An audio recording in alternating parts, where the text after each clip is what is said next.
लोगोफोर नोंथांमोननि सिगाङाव नेचार पाब्लिकेसना लाबोना होफैदों मोनबा गोदान खौरां आरो बे गोदान खौराङा रावनिबो नङा जोंनि बर' हारिनिनो जोबोद मोजां बेयो बुंनो थाङोब्ला बेयो मोनसे बर' हारिनि गोदान जारिमिन मोनबा गोदान जारिमिन दा बे गोदान जारिमिनफोरा मा नोंथांमोना फारि नायनानै लां मोनबा गोदान खौरांजों लोगोसे बेयो जोंनि जारिमिनबो जाना थागोन जिहेतु जोबजासिम नायलांबा नुनो मोनगोन फार्स्टआव दङ नाम्बार इन्डिया वानाव किल' इन्डियायाव बर'नि जारिमिना इयुन जोलैनि थाखाय थुलुंगाथाव लाबोनानै होदों मानो होनोब्ला बेयाव क'क्राझार जिल्लानि सिङाव थानाय कालुगाव आइथागाव गामिनि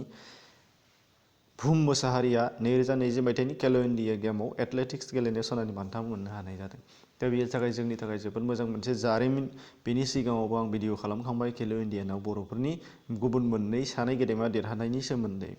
नोंथांमोना आरोबाव नुनो मोनबावदों बिथांनि न'खरा जोबोद गोरिब नाथाय बिथांनि गोरिब न'खरा बिथांनि देरहासारनायाव जेबो गोहोम खोख्लैनो हायाखै बेनिफ्राय जोङो बिजिरनो मोननाय जायो जोंनि नाजानायनि गेजेरजों नाजानायनि सायाव जोंहा गावबागाव नाजानानै फोथायनाय थायोब्ला रावबो जेखि हेंथा फैया मानो जेखि जेंना फैया मानो बेयो जोंखौ होबथानो हाया दा बेखौ फोरमान खालामदों बिथां भुम मोसाहारिया दा बिथांनि रादाबखौ गोबां ससियेल मिडियायाव नुनो मोन्दोंमोन नोंथांमोना डाइरेक्टलि डिसक्रिपसनाव लिंक दं बेजोंबो थांनानै नोंथांमोना आरो बेखौ गुबुन मोनसे बिनि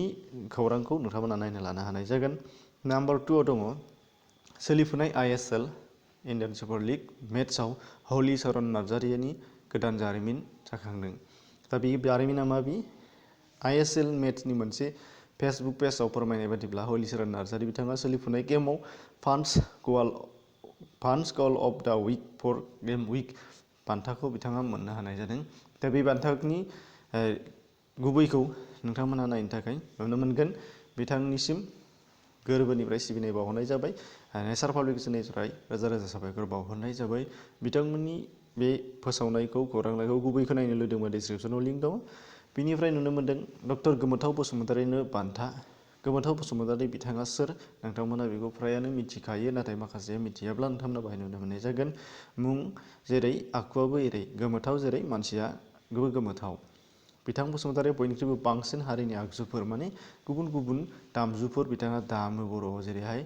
सिफुंबो दामनो रोंगौ सेरजाबो दामनो रोंगौ बर'नि जेसेबांनाखि देंखो दामग्रा आगजुफोर दङ बिथांमोना बेखौ रोंखायो आरो बेनि अनगायैबो गुबुनखौबो बिथाङा रोंबावो दा बेनि थाखायनो बिथांनो थाखाय प्रिक्सा बुक अफ वर्ल्ड रेकर्डआ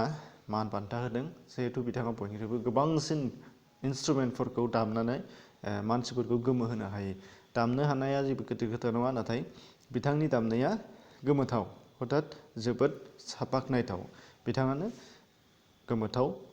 बिथाङा नोंथांमोना नुनो मोन्दों बान्थाजों लोगोसे गुबै लिंकखौ नोंथांमोना डिसक्रिपसनाव नुनो मोनगोन नायनो गोसो जादोंबा बिनिफ्राय नेक्स्टआव सासे बिथां गेदेमाया जादों सायास्रि बसुमतारिनि गोदान जारिमिन दा सायास्रि बसुमतारियाबो नोंथांमोननि थाखाय मोनसे गोदान जारिमिन लाबोदों लेटेस्ट बोथोर आरो जायगाया बादायलायनायनि जेंना नङा मानो होनबा सायास्रि बसुमतारि बिथाङा बे बाथ्राखौ फोरमान खालामबाय गुबुन गुबुन जायगायाव गुबुन गुबुन थासारियाव बिथाङा बादायलायनायनि गेजेरजों बिथां सायास्रि बसुमतारिया सासे क्लासिकेल डेन्स मोसागिरि बिथाङा गोबां आंनि सिगाङावबो आंनि भिडिअ'आव नोंथांमोनखौ बे सायास्रि बसुमतारिनि सोमोन्दै हगारखांखाबाय नोंथांमोना बेखौ मालाबा नायनो हागोन लिंक नागिरनानै गुबुन गुबुन भिडिअ'फोरखौ दा बे भिडिअ'नि गेजेरजों आरोबाव बिथांखौ नोंथांमोननि सिगाङाव फोरमायना होबावनाय जादों बिथाङा AIDA आयदानि बानजायनायाव इन्टारनेसनेल क्लासिकेल डेन्स जानाय जेराव मालयेशियायाव जादों बेयो बे मालयेशियायाव जानायाव बिथाङा सनानि सेथि बान्था बाननो हानाय जादों क्लासिकेल डेन्स बादायलायनायाव सेथि बान्थाखौ मोननो हानाय जादों बेनि सिगां बिथां सायास्रिया गावनि फेसबुक पेजनि गेजेरजों मोनसे लाइभ भिडिअ बानायखादोंमोन सानसे सिगां मैया गावो मालयेशियायाव जे बादायलायनो थांगोन बेखौ जाहाथे देरहासार जानो थाखाय साफ्रोमबो बर' रायजो राजाफ्रा आर'ज गाबो बिनि थाखाय बिथाङा मोनसे लाइभ भिडिअ बानायनानै गालांदोंमोन बेखौ आंबो नायदोंमोन लाइभआवनो दा बेनि एखे पेजआवनो बिथांनिफ्राय दिनै जोबोद गोजोनथाव बाथ्रा मोननो हानाय जाफिनबाय बिथाङा जे गाव बे बादायलायनायाव देरहासार जाहैनो हाबाय नोंथांमोना नुनो मोन्दों बिथां सायास्रि बसुमतारिनि बे नोंथांमोना डाइरेक्टलि बिथांनि पेजाव थांनोबा अरिजिनेल लिंकखौ जाहाथे डिसक्रिपसनाव दङ बेयाव थांनानै नोंथांमोना नायनो हागोन आरो बिथांनि पेजखौ लाइक खालामना लानो हानाय जागोन फेसबुक पेज नाम्बार 5आव दङ नोंथांमोननि थाखाय NDBS जों सरकारनि 3 खनायारि सावरायनाया जानानै थांबाय बेयो दाख्लै बावैसो जानानै थांदों नोंथांमोना बेखौ नायनानै लादों जानो हागौ। नोंथांमोननि थाखाय नैबे मोनसे पेज बे बाहाय मोनथाम खनायारिनिफ्रायबो सावरायनायनि थाखाय बाहाय नुनो मोन्दों सहि होनाय नोंथांमोनहा नुनो मोन्दों government India government of Assam Assam government आरो बेनिफ्राय बिथांमोननि NDP-नि प्रेसिडेन्ट बे मोनथामजों बाहाय सावरायलायनाया गोजोनै जालांदों। नोंथांमोना सावरायलायनायखौ गावनो गाव फरायनानै लाब्लानो जाबाय। भिडिअआ गोलाव जागोन जिहेतु आं बेखौ बानायफेरनाय जायाखिसै। गोनांथि जायोबा नोंथांमोननि थाखाय बेखौ बेखेवनानै होनायनि राहा लानाय जागोन। भिडिअखौ नायनायनि थाखाय साबायखर थाबाय आरो लाइक आरो शेयार खालामनो दाबाव आरो गुबुन गुबुन भिडिअ नायनो थाखाय नोंथांमोना डिसक्रिपसनाव हाबनो दाबाव। एसेनोसै चेनेलाव गोदानै फैदोंबा साबस्क्राइब खालामनानै ला। एसेनोसै गोजोन्थों।